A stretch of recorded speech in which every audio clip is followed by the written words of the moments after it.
श्री राम जय राम जय जय राम,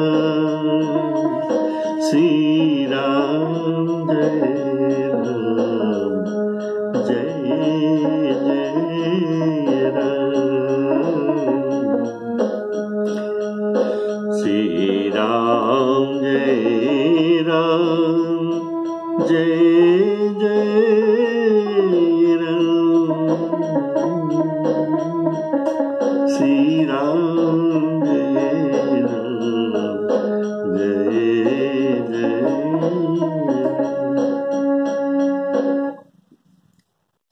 आदरणीय सभी श्रोताओं को सप्रेम राम राम करते हुए आज का राम कथा प्रवचन सुनाने जा रहा हूं। आप लोग पिछले 2 एपिसोड से सुना है। श्री राम लक्ष्मण जानकी वाल्मीकि जी के आश्रम में है और श्री राम के रहने के लिए वाल्मीकि जी उनको स्थान बताते हैं। 14 स्थान बताएंगे। ये 14 स्थान है 14 भक्तों के हृदय है और 14 प्रकार की भक्ति है। तो ये पहला स्थान ये बता चुके हैं कि जिनके पास श्रवण भक्ति है आप उसके हृदय में वास कीजिए। और दूसरे स्थान वाल्मीकि जी ने बताया कि जिन्होंने चातक जैसे जो मेघों को उनके लोचन एकटक करके देखते हैं और चातक की जैसे अनन्य भक्ति है, उसी भक्त के हृदय में आप निवास कीजिए। आज अभी तीसरा स्थान आप सुनने वाले हैं। बोलिए श्यावर रामचंद्र की जय।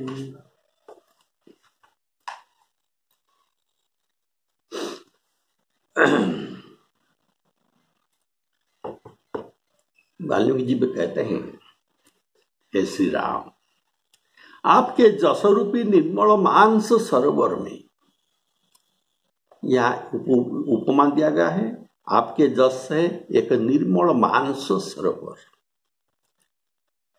और मानस सरोवर में हंसिनी घूमता है और जिनका जीव वैसे हंसिनी है।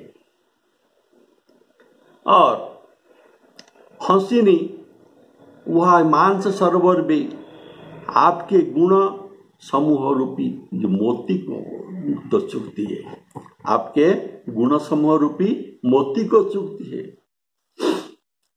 तो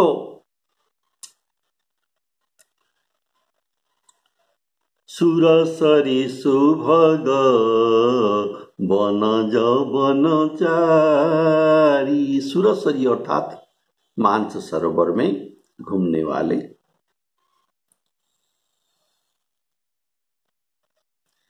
हंसिनी और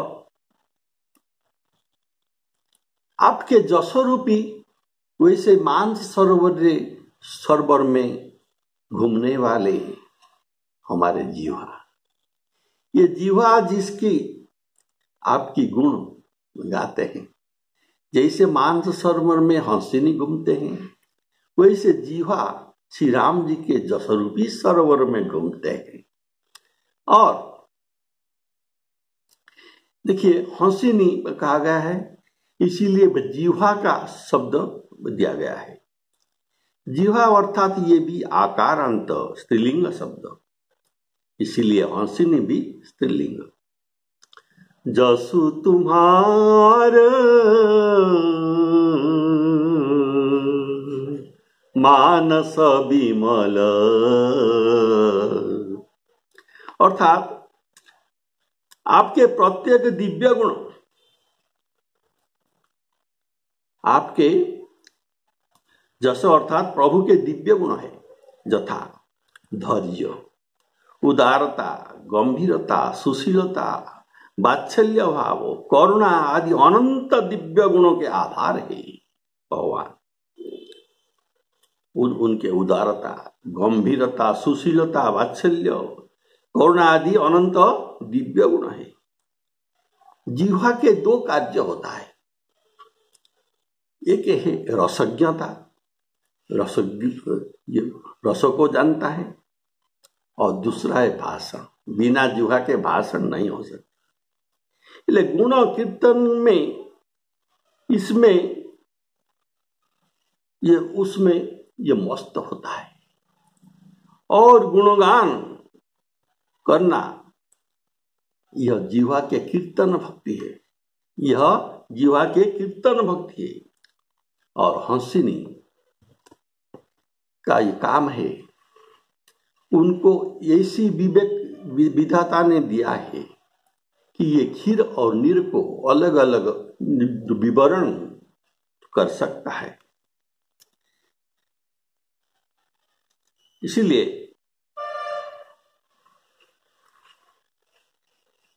तो भगवान के ऐसे सुंदर सुंदर गुणों को इनके जिह्वा मोती स्वरूप चूकते हैं। जिन भक्तों के जिह्वा भगवान के गुण गान करके उनके गुणों को मोती स्वरूप ये चूकते हैं, जो जीव आप उनके हृदय में वास कीजिए। गोस्वामी जी ने भी कहा है, जिन हरि कथा सुनी नहीं कान,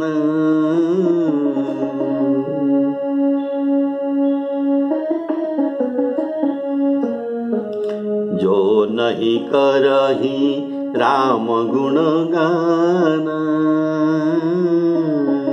गोस्वामी जी कहते हैं, भगवान ने हमको इतना सुंदर जिह्वा दिया है, इसलिए भगवान के गुण कीर्तन करने के लिए। और ये अगर इसका सदुपयोग न करेंगे, राम नाम नहीं कहेंगे, राम कीर्तन नहीं करेंगे, तो ये जो मनुष्य का जिह्वा नहीं है, ये मेढक का जिह्वा होता है। जैसे मेढक टर टर टर करके कितना कुछ कहता है, उसमें कुछ अर्थ नहीं है। ऐसे ये भी बहुत कुछ बकता है, बहुत कुछ वर्णन करता है, लेकिन ये मेढक के जैसे जीव के सदृश इनका भी कोई अर्थ नहीं। इसीलिए गोस्वामी जी कहते हैं, जो नहीं करही राम गुण गाना,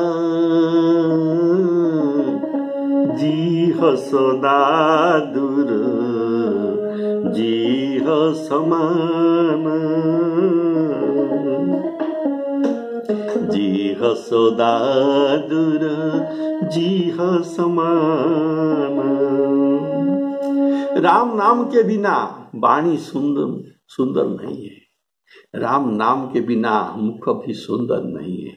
इसलिए हनुमान जी महाराज रावण की सभा में, लंका में, उनको कहते हैं, सुनो राम नाम विनु गिरा न सोहा, राम नाम विनु गिरा न सोहा, देखो बिचारी त्यागी मद मोह, बस नहीं न नहीं सोहो सुरारी। वाणी दीर्घईकार, इकारांत स्त्रीलिंग शब्द। तो इस स्त्री के भी कुछ भूषण चाहिए। ये जितना भी सुंदर बात करती है, जैसे स्त्री जितना भी सुंदर हो सकता है, अगर उनके पास वस्त्र नहीं, वस्त्र पहना नहीं, तो इसको सुंदरी नहीं कहा जाता। तो वाणी जितना भी अलंकारिक और सुंदर भी हो, लेकिन उसमें अगर राम नाम उच्चारण होता नहीं, तो ये लग्न लग्न स्त्री वाणी कहा जाता है, इसमें किसी भी सुंदरता नहीं है, ऐसा हनुमान जी समझाते हैं रावण को।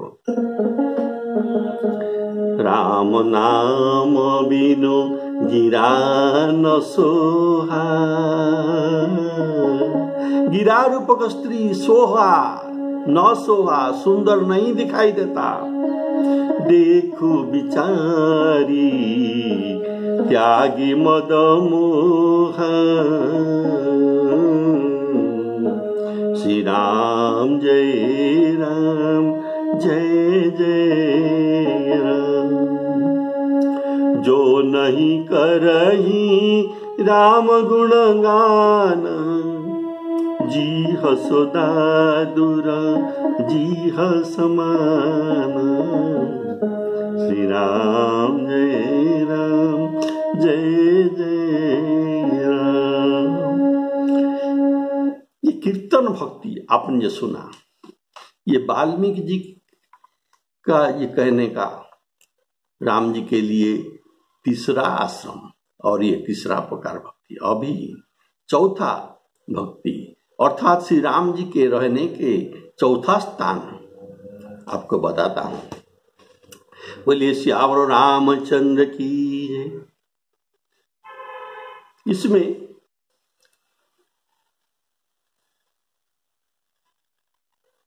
आप ये 5 ज्ञानेंद्रियों का सद्व्यवहार आप देखते हैं। पहले देखा जिनके श्रवणेंद्रिय एक ज्ञानेंद्रिय, लोचन चातक, ये जो अनन्य भक्ति में कहा गया है, तार्थ दर्शनेंद्रिय का सदुपयोगता, और कीर्तन भक्ति में रसनेंद्रिय का सदुपयोगता आपने सुना। अभी सुनिए, नासा भी एक ज्ञानेंद्रिय है, तो अभी से नासा के द्वारा कैसे भक्ति किया जाता है ये बात सुनिए। तो जिनके नासिका आपके पवित्र और सुगंधित पुष्पों की सुंदर प्रसाद को नित्य आदर के साथ ग्रहण करता है और वो सूंघती है, और जो वस्त्राभूषण, तो ये हुआ नासा के सफलता, और एक जो 5 इंद्रियों के में से त्वचा रह गया, तो ये त्वचा के सदुपयोगिता कैसे है। हम जो वस्त्राभूषण धारण करते हैं, तो नया नया कपड़ा के नया नया वस्त्र, नया नया भूषण, अलंकार जो धारण करते हैं, पहले प्रभु को अर्पण कीजिए। प्रभु को अर्पण करने के बाद प्रभु नहीं ले जाएंगे, लेकिन ये प्रभु के प्रसाद हो जाएगा और हम उसको ग्रहण करेंगे। इससे बहुत कुछ लाभदायक है। तो भगवान जी गीता में जो कहा है, आप जो करो, जो पहले खाद्य खाओ, जो वस्त्राभूषण धारण करो, जद स्नासी खाना है, जद तपस्यसी, जद ददासी देना है, ये सब देकर तो मुझको अर्पण कर दो। इसलिए ये भगवत कर्म अर्पण हो जाएगा, भगवत को ये कर्म अर्पण हो जाएगा। तो श्यावर रामचंद्र की जय। तो अभी त्वचा के भक्ति क्या है, वस्त्रभूषण जो धारण करना, उनको भगवान को अर्पण करके स्वयं पहनना। बोलिए श्यावर रामचंद्र की जय। तो अभी ये 5 ज्ञानेंद्रियों का द्वारा कैसे भक्ति किया जाता है आपने सुना। भगवान कहते हैं, जद करोसी जद स्नासी जद जुहसी, जो हम यज्ञ में और हवन करते हैं, जत् करोसि जदस्नासि जज्जुह्यसि ददासि जत् तपस्यसि कौन्तेय तत्कुरु समदर्पणम्।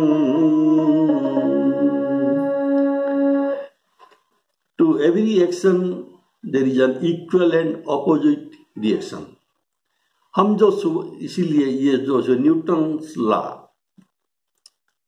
साइंस में बताया गया है, ऐसे शुभ कर्म किया जाए या अशुभ कर्म किया जाए, इसके बदल में इसका कुछ रिएक्शन और एक्शन होता है। तो शुभ कर्म करने से हमको शुभ फल भोग करना पड़ता है, सुख भोग करना पड़ता है, और दुख कर्म करने से, अशुभ कर्म करने से दुख ही भोगना पड़ता है। तो इसलिए ये शुभ कर्म हो या अशुभ कर्म हो, जत करोसि जदस्नासि, जो कुछ हुआ है इसको मुझे अर्पण कर दो, इससे तुमको कर्म शुभाशुभ तुम्हें न बाधा, तुमको नहीं बाधेगा। तो शुभाशुभ फलैव मोक्ष से कर्म बंधने, बहुत को अर्पण करने से कर्म बंधन में न नहीं पड़ेगा। संन्यास योग युक्तात्मा विमुक्तो मामुपैष्यसि, मुक्त होकर विमुक्त मामुपैष्यसि, मुझे प्राप्त हो जाएगा। देखिए कितना सुंदर बात है। जो कुछ हम करते हैं, खाते हैं, पीते हैं, जो कुछ बात करते हैं, सब कुछ भगवत अर्पण कर देना है। तो अभी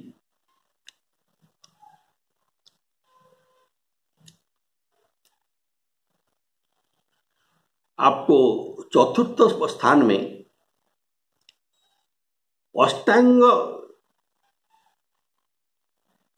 जो कर्मेंद्रियों के द्वारा, अष्टांग जो कर्मेंद्रियों के द्वारा और मन के द्वारा अर्चन भक्ति किया जाएगा। तो अभी कीर्तन भक्ति आपने सुना, अभी अर्चन भक्ति, ये है पंचम चतुर्थ स्थान है।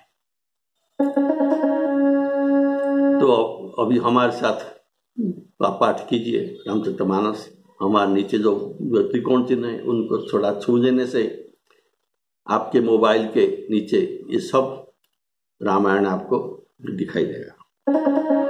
प्रभु प्रसाद सुचि सुभग सुवासा, सादर जासु लहई नित नासा, तुमहि निवेदित भोजन करही, प्रभु प्रसाद पट भूषण धरही, प्रभु प्रसाद पट भूषण धरही, सादर जासु लहई नित नासा। अर्थात अब ये चतुर्थ ज्ञानेन्द्रिय के द्वारा पटभूषण धरही, अर्थात वस्तु और अलंकार का प्रभु को पहले अर्पण करके ग्रहण करना, ये त्वचा अर्थात पंचम ज्ञानेन्द्रिय का भक्ति है। देखिए प्रभु को समर्पण करके वसना में जो कुछ खाना है, इसमें आप एक सुंदर उदाहरण सुनिए। सीता जी हनुमान जी को कहते हैं, जब हनुमान जी अशोक वाटिका में कहते हैं, सुनहु मातु मोहि अतिशय भूखा, लागी देखी सुंदर फल रूखा। सीता जी कहती हैं, सुनु सुत करही विपिन रखवारी, परम सुभट रजनी चर भारी। हनुमान जी कहते हैं मुझे इसको कुछ भी डर नहीं है। तो सीता जी ने देखा हनुमान जी के बुद्धि बड़ में ये निपुण है, इसलिए कहते हैं, क्या कहते हैं, रघुनाथ जो कुछ फल उसमें खाना है। देखो ये हमारे ये रावण का अशोक वाटिका है, ये अन्याय अर्जित धन है, उनको अगर तुम खाओगे तो तुम्हारे बुद्धि भी भ्रष्ट हो जाएगा। इसीलिए एक काम करना, जो कुछ तुमको खाना है पहले भगवान को अर्पण कर दो, और अर्पण करने के बाद उनको भगवान को स्मरण करते हुए राम राम कहते हुए खा जाना। जितना खाओ इतना खाओ, कुछ भी नहीं होगा, तुम्हारे कल्याण ही होगा। देखी बुद्धि बल निपुण कपि, कहे जानकी जाओ, रघुपति चरण हृदय धरी, तात मधुर फल खाहु। श्री राम जय राम जय जय राम। अभी गोस्वामी जी जो वाल्मीकि जी कहते हैं, जिनके मस्तक ब्राह्मणों को देखकर बड़ी नम्रता के साथ झुक जाते हैं, जिनके हाथों मस्तक, ये तो कर्म है, प्रणाम करना ये एक कर्म है, हाथों पे जो किया जाता है ये भी भगवत के लिए, ये भी जो कर्म होगा। और जिनके हाथों श्री रामचंद्र जी की चरणों की पूजा करती हैं, और जिनको जिनके हृदय में केवल आपकी ही भरोसा और आशा है और दूसरों के भरोसा नहीं रहता, तथा जिसके चरणों आपके तीर्थों में चलकर घूमते हैं, तीर्थों घूमने के लिए जो चरण घूमते हैं, ये भी एक भक्ति है। ये जो चरण के द्वारा भक्ति है, कर्मेंद्रियों के द्वारा भक्ति है, हाथ के द्वारा भक्ति है। हाथ दो पांव ये सब कर्मेंद्रिय हैं, और इसमें शीश नवाई प्रणाम करना ये भी एक कर्म है। हे राम जी, आप उसके मन में निवास कीजिए। शीश नवाही सुर गुर द्विज देखी, प्रीति सहित करी विनय विषेखी, कर नित करही राम पद पूजा, राम भरोस हृदय नहीं दूजा, शरण राम तीरथ चली जाई, राम बसहु तिनके मन माही। ऐसे भक्तों के हृदय में आप निवास कीजिए, जिनका हाथ आपकी चरणों सेवा करता है और शीश आपको सूर्य गुरु और द्विजों को प्रणाम करता है, पांव आपके तीर्थ दर्शन करने घूमता है। ऐसे लोगों के हृदय में आप, ऐसे भक्तों के हृदय में आप निवास कीजिए। आपके लिए ये एयर कंडीशन और त्रिताप नियंत्रण अत्यंत सुखदायक बड़ा सुंदर भवन आपके लिए होगा। बोलिए श्यावर रामचंद्र की जय। यहाँ प्रभु प्रसाद सुचि सुभग सुवास, अर्थात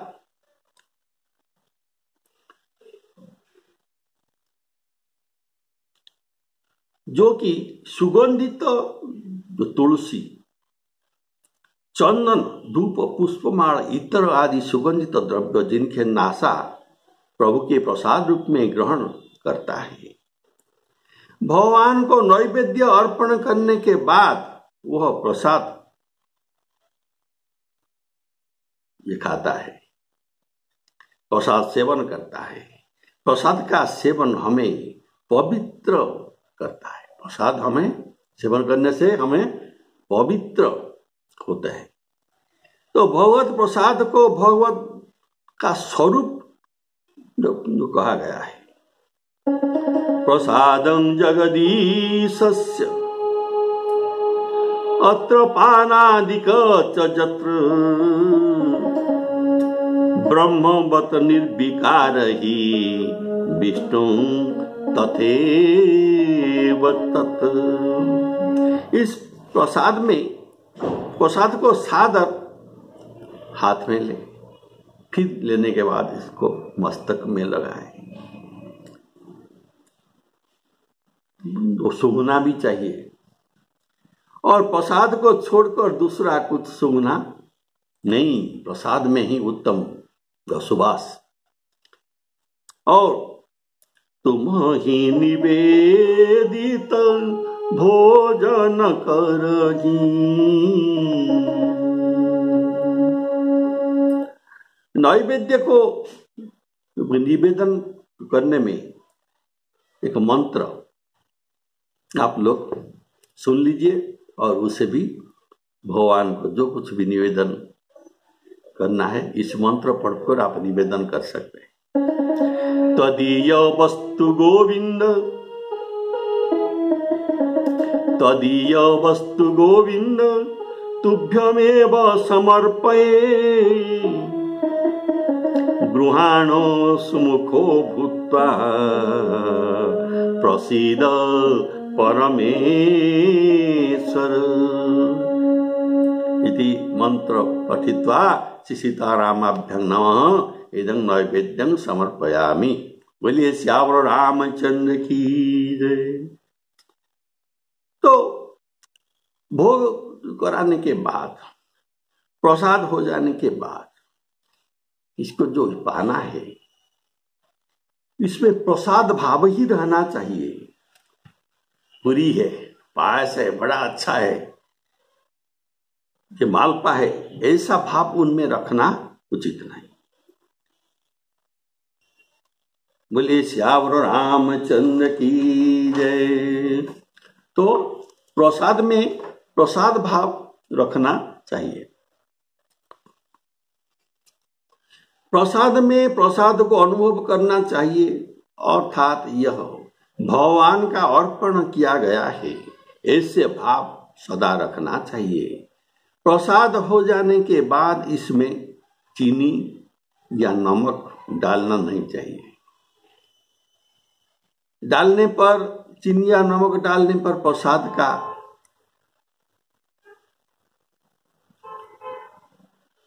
भाव नहीं रहता। हमारे प्रभु ने तो इसको खाया ना, जिसको प्रभु ने खाया इतना कम मीठा में, इतना कम नमक में, तो हम कैसे नहीं खा सकता है। देखिए मीराबाई प्रभु को नैवेद्य समर्पण करके विष भी पी लिया और ये अमृत हो गया। तो ये जान लिया इसमें विष है, लेकिन प्रभु को अर्पण किया गया है, तो मैं कैसे न पीऊंगी। तो इसने, मीराबाई ने पी लिया था।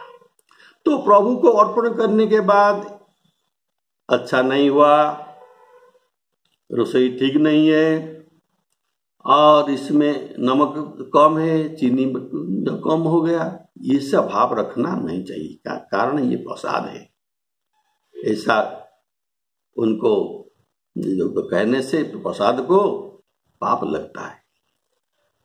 तो प्रसाद खाने से विषय बुद्धि नष्ट होकर भगवत बुद्धि जागृत हो जाता है। इसमें चित्त शुद्धि होकर भगवत प्राप्ति होता है।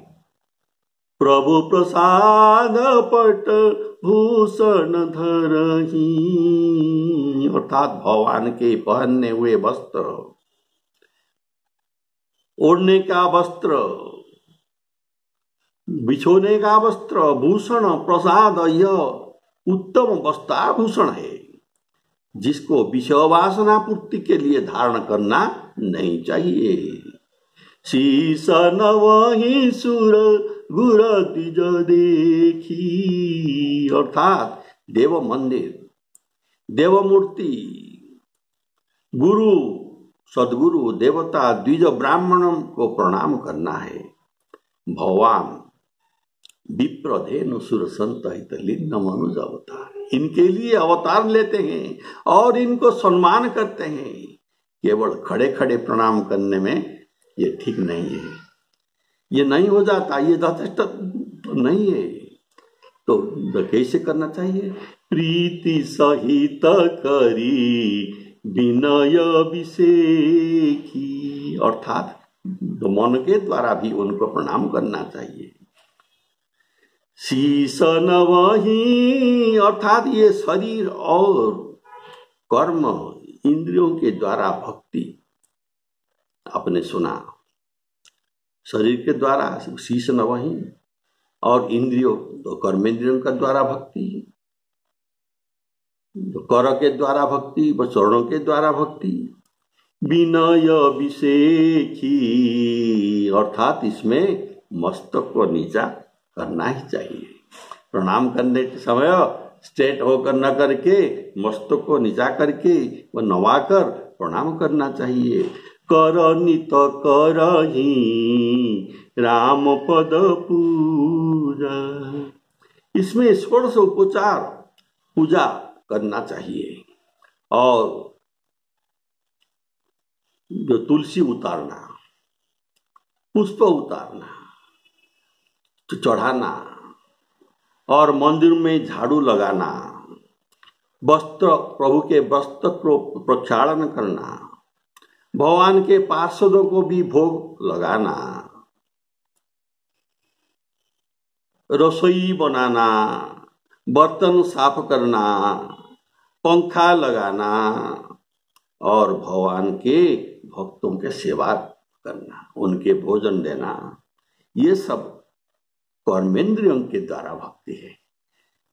यह है आप अभी वाल्मीकि जी के बताए जो चौथा नंबर का स्थान आप सुनते हैं। तो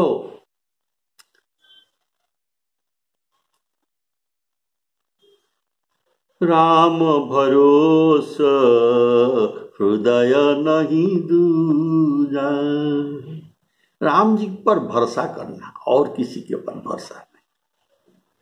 भगवान के दास होकर अगर दूसरों को आस करना तो ये विश्वास का पात्र नहीं है। ऐसा जो कहा गया है, मोर दास कहाई नर आशा, करई तो करहु कहा विश्वास। आप हनुमान चालीसा में पढ़ते हैं, और देवता चित्त न धरई हनुमत सेई सर्व सुख करई। संसार को आशा करना ठीक है, भगवान को जो आशा करता है वो अगर ये संसार को आशा करता तो ये भक्त नहीं है, इसमें ठकामी है।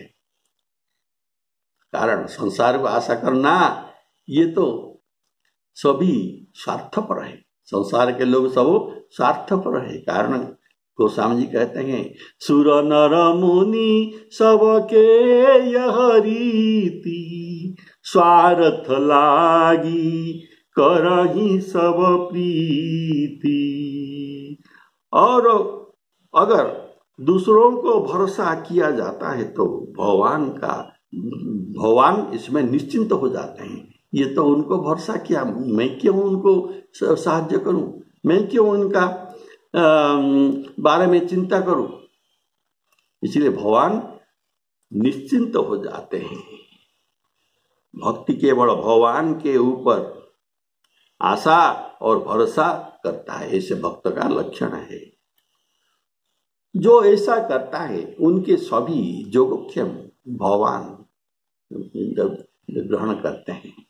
जो केवल भगवान का भरोसा करता है तो भगवान उनके योगक्षेम ग्रहण करते हैं। गीता में तो आप जानते हैं, अनन्य चिंतयन्तो मां ये जनाः पर्युपासते तेषां नित्याभियुक्तानां योगक्षेमं वहाम्यहम् योगक्षेमं वहाम्यहम्। गोस्वामी जी कहते हैं, एक भरोसा एक बल एक आस विश्वास, ऐसा ही रहना चाहिए। जिनके चरणों श्री रामचंद्र जी के तीर्थों को पैदल चलकर जाते हैं, हे राम जी आप इनके मन में निवास कीजिए। चरण राम तीरथ चली जाही राम बसहु तिनके मन माही।